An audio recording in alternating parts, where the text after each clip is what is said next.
Greetings! It is I, Countess Nara van Dracovin, Lord and Emperor of the Dracovin Empire, and welcome. It is time to continue my discussion on the various campaign settings of Dungeons & Dragons, many of which date back to Advanced Dungeons & Dragons. And as we started with, Spelljammer, Dungeons & Dragons Adventures in Space. Let's continue where I left off talking about power sources, basically your helms. Now the fact is, if I'm in a helm using it, I can talk and act just like normal. I can do everything as normal. And it kind of feels like I'm sitting in, like, warm water. But the fact is, my senses expand in such a way as if I was standing on deck, looking around. I effectively sense as if I'm doing that. And I can move the ship as if it's part of my body, basically giving it its speed and maneuverability. Now, minor helms will have about 50 tons of ship they can move. Major up to 100. Most ships tend to be on the lesser side, aiming towards 50, and most of them will have their normal systems and a minor helm as a backup. But some of them will be primarily minor helm, it's just most try to have that as a backup system on their ship. A helm could be new, used, something you've salvaged. Either way, any of these ways you can get it, and basically it's really easy to install upon a ship. Now, when it comes to long-term movement, it doesn't matter if minor or major, it doesn't matter who's using the helm, it's all going to be the same. Tactical movement on the short term, then it will make a difference about what type of helm it is and who's using it. The minimum a ship can be sized, though, 1 ton. It has to be at least 1 ton to have a space relatively big enough to maintain the helm. Now, should something happen and the user at the helm be slain, then the ship instantly loses power until someone else takes up the helm and starts controlling it then. Up until then, it just is adrift. The helm itself, though, nearly indestructible. It basically can only fail a saving throw on a 1. Any saving throw against anything. Helms are so indestructible, it requires a lot of time, effort, and patience to actually figure out a way to destroy them. And it's not something you're going to be doing on the short term. Now, series helms were a special helm developed seemingly either by the Mind Flayers or with them in mind, and is used by either Mind Flayers or other similar races. It's made for creatures that have magical abilities and tend not to have class levels. It allows for them to link a series of helms together in order to generate the same amount of ability using their natural spell-like abilities, or in some cases, psionic abilities. They're linked together to increase power. Each helm that is manned increases the SR by 1. On a Mind Flayer ship and a Illithid ship, this is traditionally 2 to 5 helms, and not all of them will be seated. You do not need all of them seated at one time, you just need at least 1 in there to give it the initial momentum. Traditionally, they will make sure there is at least 2 piloting it, though. If one happens to killed, the series is broken for 1 round. The ship loses power for 1 round. And all the other members have to make a save against dying, basically. A death effect against them because of the shock wave through the series, because they are to a degree connected together. Those that make it and survive, of course, the power returns and it can keep on going. Now, series helms are inferior. They can only get up to about 50 tons worth of size and function much like a minor helm in its basic rules. The fact is also you need 2 tons of space open in order to install it. Basically, it takes up 2 tons of cargo. And it's less indestructible. Basically, it fails a save on a 2.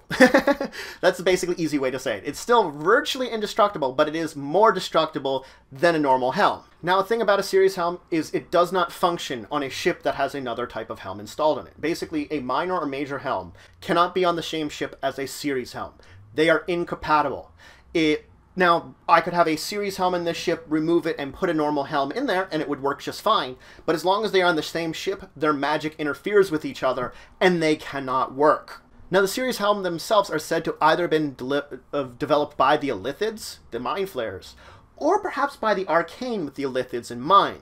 The Mind Flayer version of it isn't the only version that exists out there. There are other races that use spell-like abilities and magic abilities like that have developed series helms or have series helms developed for them that they do use. But it tends to be more social creatures that actually be able to use this. Now, this isn't the only helm the Illithid use. They have developed the pool helm, which takes advantage of their own life cycles and basically their sort of breeding/mental pool as a center for it. This tends to allow for greater maneuverability with an SR minimum of 5, but it takes up a lot more space on the ship. It basically needs a larger ship. And there are some rumors, though, that there is another advantage that it can move a ship up to 200 tons. Hard to say if this is true or not, but tends to be within certain nautiloids, the traditional illithid ship, ones of larger size. Now, orbis are basically a living helm. They were bred by the beholders. They function much the same way as a series helm, with each one of them basically working together to generate the motive force. For each orbis there is upon a ship, it increases the SR by 1. Usually these are located towards a center area near the Great Mother or Hive Leader. All orbis are blind, they have the kind of wilky white eyes, they basically can't function on their own. Now, for every orbis that you have, it can move a ship of 20 tons by itself. So the more weight the ship has, the more orbis are required. If there are less orbis than needed for the tonnage of the ship, then basically the ship itself has an SR of 1. Traditionally, 5 orbis is the normal maximum amount that they will have, so they will go up to 100-ton ships normally. Now, this isn't to say that others could capture orbis and use them for themselves, but beholders see them as one of their greatest guarded secrets, and are willing to disintegrate the orbises themselves to protect them. Basically, they'd rather get rid of them and replace them later on than have them fall into humanoid hands. So now we have the dwarves and their forges. The forges were a way that dwarves managed to get mode and movement within space. Many dwarves basically have natural resistance to magic, and there are very few of them overall that can use magical abilities. These restrictions meant that less of them were able to master helms, and it made it more difficult for them to have massive amounts of space travel. This resulted them in developing the Forge. The Forge is a way of developing their creative energy to basically movement. The Forge requires 2 tons of space for every 50 dwarfs using it. It also requires 100 dwarfs for every 1 SR that it gets. So you can see how many dwarves using the Forge and mastering it is required to movement, and how big the Forge gets. Forges tend to be placed in large mountains, basically asteroids in space, and converted into dwarven ships to travel. They tend to be from 100 to 200 tons. They basically take the creative energy of dwarfs, of them constructing and building materials, and turn it into movement.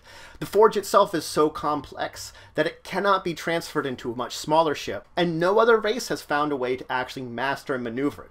The dwarfs have seemingly stumbled on something of their own creative energy that they can convert to movement, which is very interesting.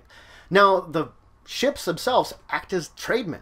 For every month at space they go, they create about 10,000 gold pieces worth of material that could be sold when it makes landfall. So they basically are creating massive amounts of material for sale too, constructing many different weapons, armors, various jewels, and things like that are all able to be sold off. This goes on. The Forge lasts until the asteroid itself runs out of material.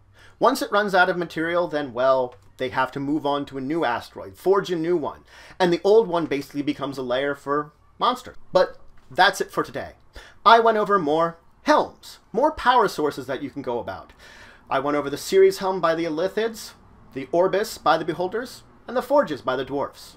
In the next episode, we have some more power sources to handle before finishing up. But if you have any questions, comments, anything you would say, anything you think I left out, please leave in the comments below. Please like, share, and subscribe. It's your support for the channel, the empire, the work I do. If you want to show some extra support, you can always check out my Patreon. Link to the description below. But regardless, until the next time, I bid you farewell.